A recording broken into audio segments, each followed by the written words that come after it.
Hi there, Neil here from Sanako. We help people teach and learn languages.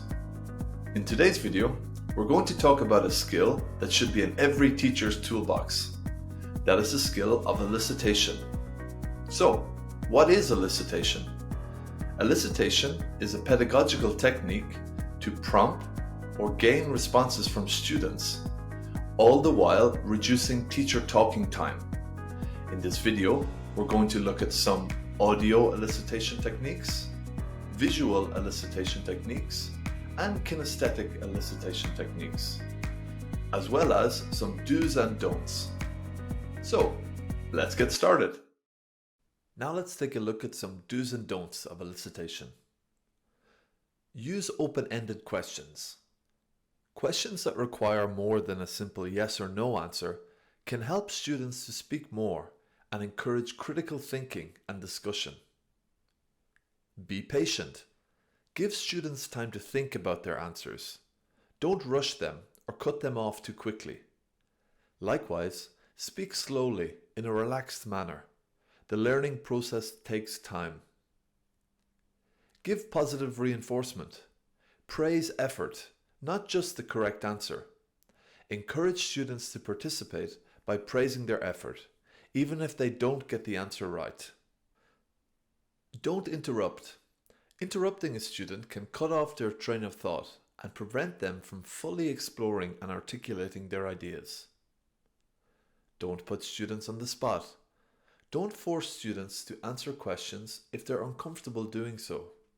Encourage them to speak, but don't make them feel uncomfortable.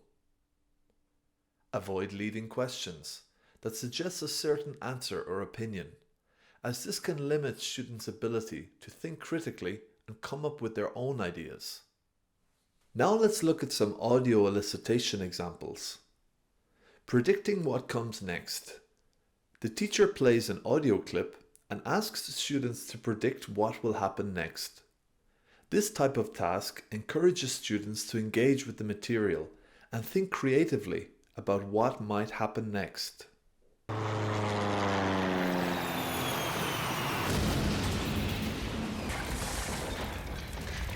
Help! Somebody help me! In this task, finish the sentence, the teacher provides the beginning of a sentence and asks the students to complete it with their own ideas. For example, "It's your lucky day. You've just won the lottery.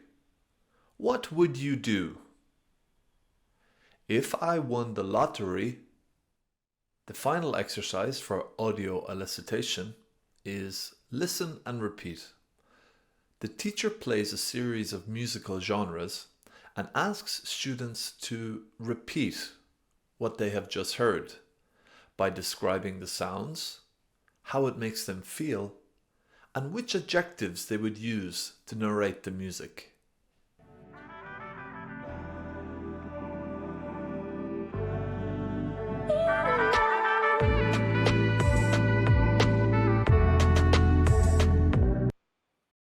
Now let's look at some examples for visual elicitation. First, we have a picture description.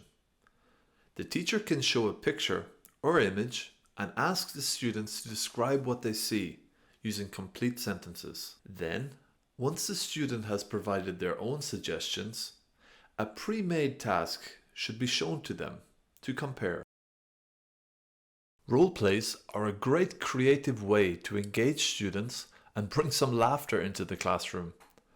The teacher can provide a scenario or situation and ask students to act it out using target language. The final example of eliciting with visual aids is that of labeling. The teacher can show an image and ask students to label different parts or objects in the picture using the target language. This is especially good for teamwork or interactive games in the classroom. Now let's look at how to elicit kinesthetically, or with our bodies, namely our face and our hands. With gestures, the teacher can prompt the student to produce language. For example, The teacher can gesture to indicate a missing word or phrase. Charades, the great party game.